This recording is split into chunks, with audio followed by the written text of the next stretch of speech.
Parce que c'est vrai que les effets secondaires sont quoi? Prise de poids, parfois santé mentale un peu dégradée. Quels autres symptômes, quels autres effets secondaires on peut retrouver? L'idée, c'est de ne pas être caricatural. L'idée, c'est de faire un vrai bon constat au départ. Non, mais c'est pas caricaturé, c'est une réalité.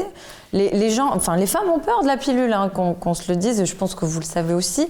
Les femmes appréhendent un peu la pilule, et pourtant c'est quelque chose qui pourrait marcher dans le cadre de l'endométriose et dans les douleurs.